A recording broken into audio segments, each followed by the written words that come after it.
It's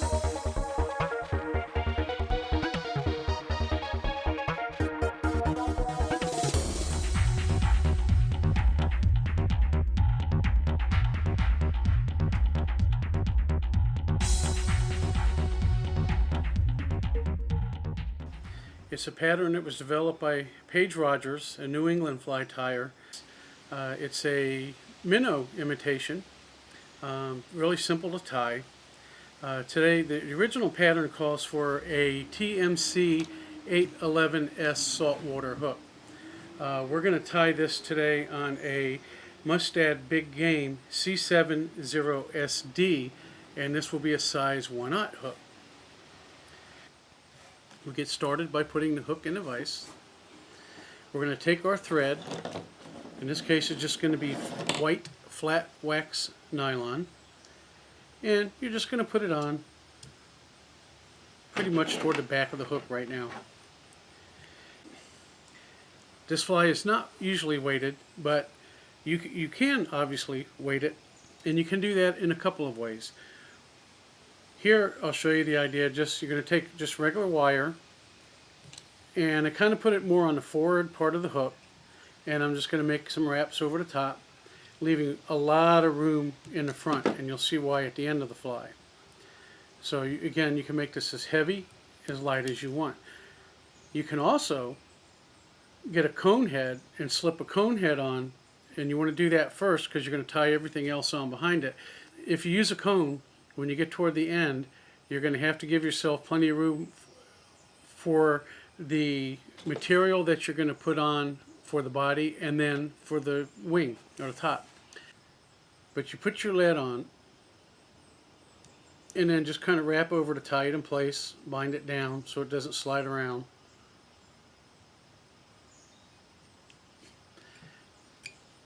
And if you want to cover that up with more threads, you can. I usually just let the materials cover it as I go. Now basically the first step of this fly is we have to build up the tail and the body. And we do that using either polar fiber or extra select craft fur or streamer hair. In this case it's extra select craft fur. As you can see, this one's pretty long. So depending on how long a fly you want to tie, you have to make sure that your material is going to be long enough to handle that. So basically what I'm going to do is I cut some off of the skin. I pull this up.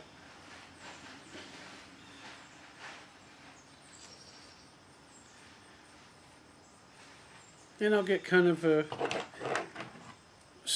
light, but enough of amount that I can get it. You're going to do this in a bunch of steps, so you don't want to have a big bolt.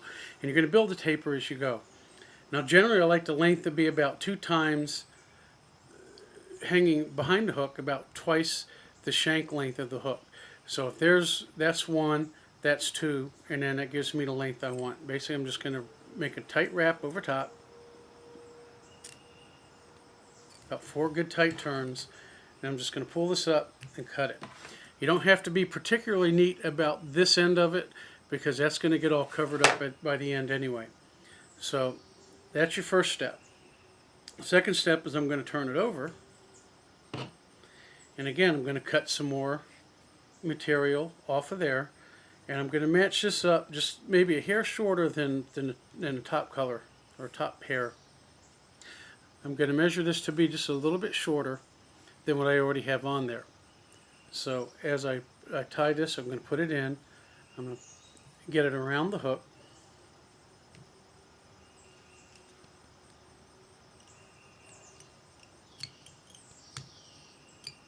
And again, I make about 4 good wraps.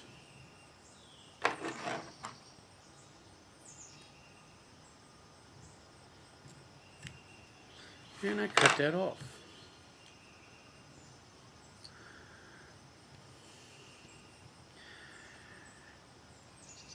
Then I move my thread forward a little bit, and basically this part of the fly, that's all you're going to do. You're going to layer top and bottom, this hair, all the way up to about maybe 2/3 of the way up the hook. And then at that point you will stop. Alright, so, and as I go, as you can see with the tail, here's the length of where I have so far, and this end is going to be a little bit shorter. Okay, so that's going to give me a built-in taper as I go. By not burying the lead with thread, I can actually bury some of this tag end of the hair into the thread also, and that'll help hold it a lot better. Okay, and then I'm going to do the same thing for the bottom. And again, I'm going to match kind of the length of the top, so it's going to be shorter than the first bunch that I put on.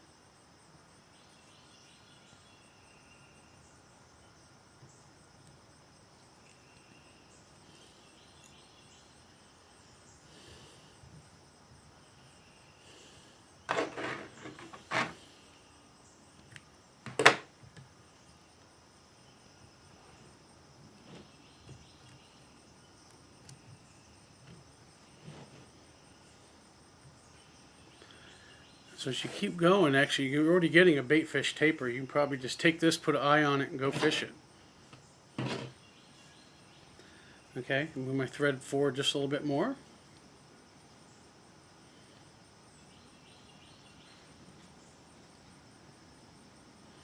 And I tie on another bunch. So this is really what's building the bulk of the fly, or the width of the fly, this step here. Once you get to the next two steps, you're really just kind of covering it and then adding a topping to it. So this really is where you're getting your shape from. So you want to kind of watch it as you go and just kind of get the thickness that you want as you build it up. You don't want real heavy. If you do, then you start getting into where you can crowd the barb of the hook and make it hard to set or hook a fish as you go. Now the next thing I like to do is I like to have a little bit of inner flash in this. So I'm going to take some Flashabou, probably about 4 strands, and basically I'm just going to lay it on the top. This is all going to get buried with some more hair anyway. And then I'm going to make a couple wraps, and I'm going to pull that underneath. So I basically get a nice covering around the hook.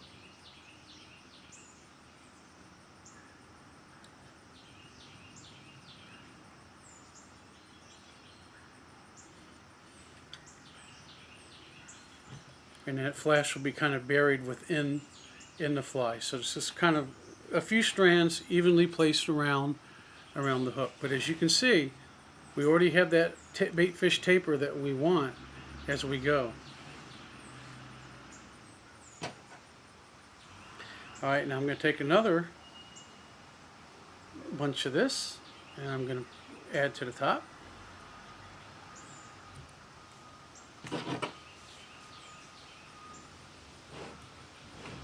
Going to add to the bottom, and this is going to be a little bit smaller.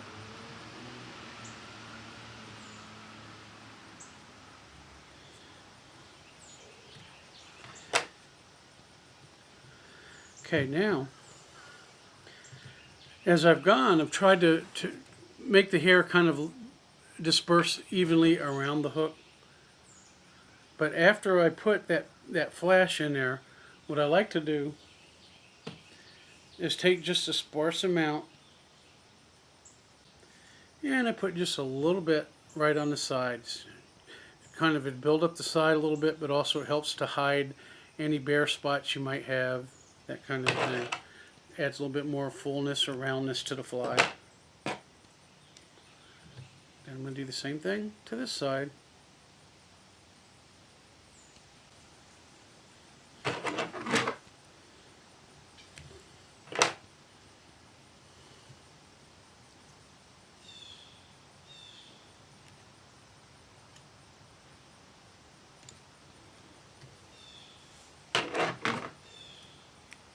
Okay, then one thing I'll do is one final top.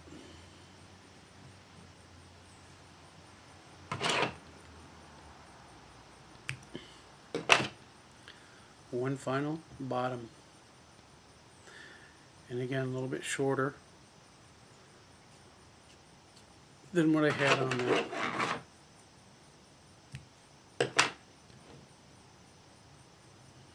Bring all that together. So far, that's what we have. Okay. We already have really a nice bait fish shape looking fly. So what we're going to do though is we're going to give it a little bit more finished look. Add durability and enhance the look of the fly just a little bit. So what I'm going to do is I'm going to change threads. I'm going to take the white thread off, the flat wax mono comes off.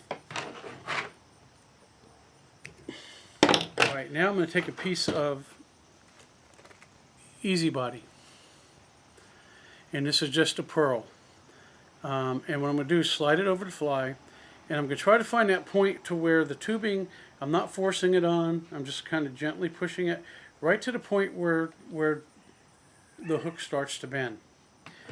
And I can take my scissors and I can just cut it off at that point. However, if you happen to have a cauterizer, you could actually take your cauterizer and burn it off. And what that does, it melts the ends of the plastic together so that you have a nice clean cut and it won't unravel on you. And then I push that over, and then so ultimately that's what you're going to have. You want this not to, you don't have so much hair that this will flare out and bunch up and look like that. You want this body here to taper naturally into the hair. So that's just about right. Okay, now I'm going to take clear monofilament. This is just a Danville clear or monofilament thread fine. I'm going to attach that, and I'm going to basically bring it up to where I stopped, where I tied the hair off.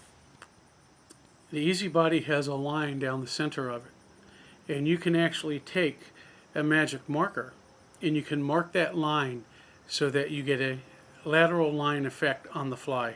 Very simple to do. You just take it, you hold the magic marker up to it, and it'll absorb right into that thread, and just kind of real finely work your way up.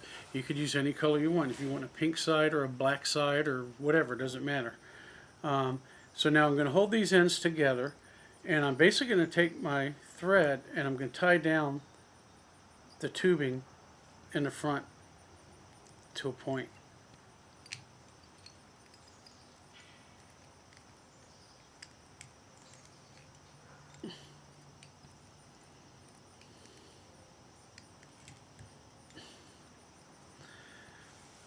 So, and you can use various materials. In the original pattern, and I still like to use it, it calls for flashabou for the top. And I'm usually pretty generous with the amount of flashabou that I use. And I do this with usually 2 colors.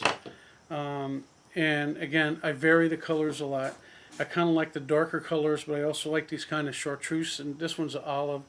And basically what I'm going to do is I'm going to lay that over the top. I'm going to make a couple wraps. Okay, and then I'm going to pull this, fold it right over top of it. And what I'm trying to make sure that I do, at least as carefully as I can, is make sure that all this material is going to be tied on top of the fly so it doesn't roll over to the sides at all. And then I tie it down.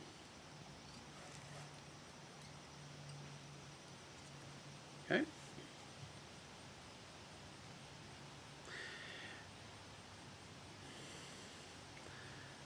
And I bring my thread back to the front again. And then I usually take a darker color.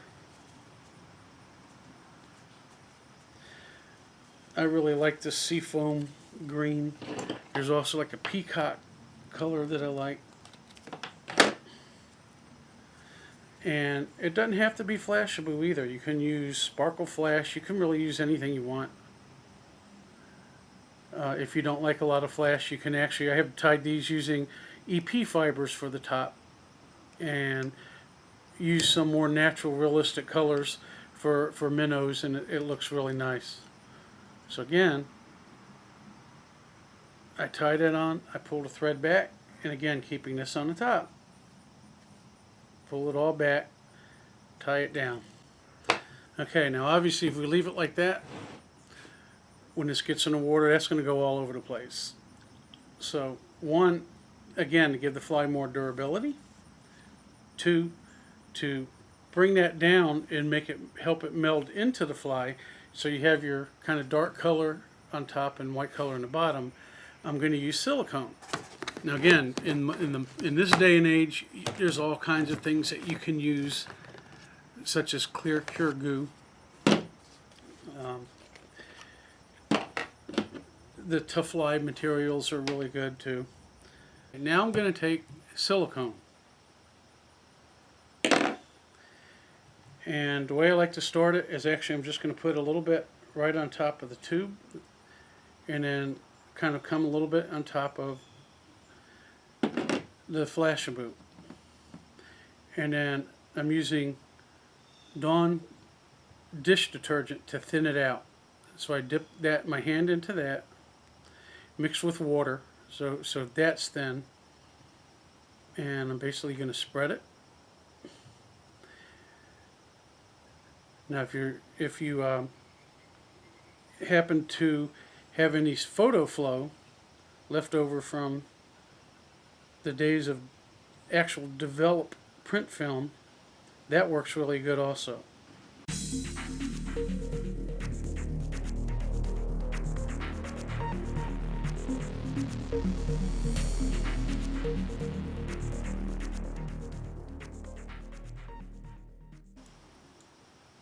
I put that silicone on, and I'm just spreading it lightly, and I didn't put a lot on. I'm spreading it lightly around the tubing, but as you can see, it also helps to hold this material down. And the biggest thing I'm doing there is just trying to make sure that material stays on top and not rolling around the fly. I just take these regular 2D's eyes. I like big eyes on these things.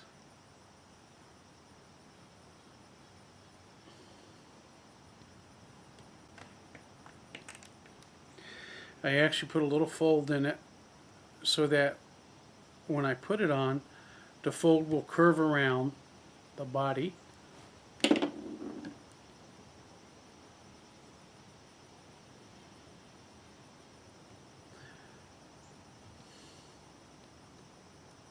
And push it in there. As the silicone dries, those will actually dry into the silicone.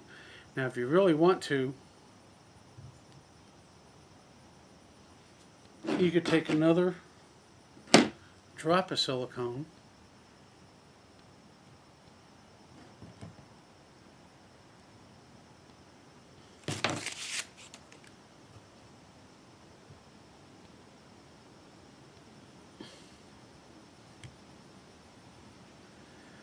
and actually cover the eye, encapsulating it within the silicone, and then that really will lock it in.